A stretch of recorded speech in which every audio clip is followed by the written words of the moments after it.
In Kim Porter's book, Kim's Lost Words, there is a chapter that describes an incident involving Albie Shore and Diddy, and it's not what you'd expect.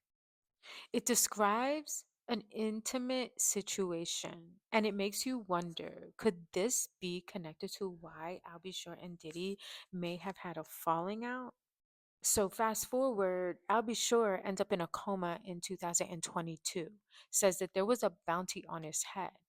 And then he was willing to testify against Diddy in his federal trial. And now his own tell all memoir has been shelved until 2050.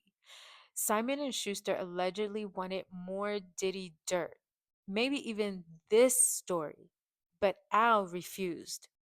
So the question is, was this the chapter they didn't want you to hear? Let's read it. Chapter 5, Sean Neals. The year passed, and thankfully, we didn't have many bad arguments. Although Sean was strangely getting into voodoo, he would put crosses on people. Chapter 5, Sean Neals. The year passed, and thankfully, we didn't have many bad arguments. Although Sean was strangely getting into voodoo, he would put curses on people, and I wasn't sure how to respond to that craziness. My problem as a single mother was I wanted to be married. He always had excuses and delays when it came to committing to marriage. His label was blowing up, Biggie dropped, and it was just about over. He also signed Mary J. Blige, and of course, when I found out he slept with her, we fought. He claimed it was a mistake, and my stupid ass took him back again. Sean asked me for a threesome with her. At first, I was mad, but Mary was beautiful. It was our first threesome, and I loved it.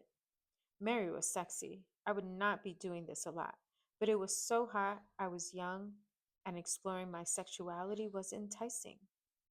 Over the years, we brought other women into our bedroom periodically, and we were happy. That is, until one day I came home to a situation that went from awkward to a nightmare. Quincy was with the babysitter, and Sean was sitting with Albie Shore at the dinner table. I had a child with Al, and Sean was the father in Quincy's life. The awkwardness of all of us being together had dissolved a long time ago, but it was still weird that they were here in my home, together, alone. I sat down and we had drinks. It was fun. The conversation was cool until it wasn't. I was a little loose after a couple of drinks. I remember him saying, "It's still weird seeing you with my friend, but you're happy, so I'm happy for you guys." Sean responded, "Thanks, man.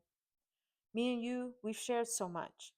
Al replied coolly, "Word." The conversation took an odd and awkward turn when Sean said, "We all been together sexually, but not together." I was shocked for a moment as quietness lingered in the room. I asked, "What do you mean by all together?" Al shifted uncomfortably, but Sean didn't hesitate. "You know how we sometimes invite other people into our bed?" I couldn't believe it. "Oh, hell no. Sean, this is my son's father. Al, say something." What Al said was mind boggling. "I don't know. It could be kind of hot. I miss you in that way." Although I couldn't believe Sean would do this, the truth was I still cared about Al, and this could be very hot. I just didn't want it messing up my relationship, and if things became awkward, how would it affect Quincy? So I asked, "Are you both sure?" I imagined both of them inside of me. I knew this would be awkward sexually. There would be some bumping of genitals, but what happened next? I couldn't have imagined in my wildest dreams. Al, blank, blank, blank, blank. I couldn't believe it. I stood there in shock. But when Sean, blank, blank, blank, blank, I ran out of the room. This was too much. I couldn't. Sean called out to me, "Oh, Kimmy, come on." They didn't chase after me. They blank, blank, blank, blank. I couldn't get the image out of my mind. I couldn't be with Sean for a while. But that wouldn't be the last time I saw Sean in a compromising position, not by a long shot. One day, I found the vault where he kept all of his encounters with men. Yes, he kept a record of it, but that's for later.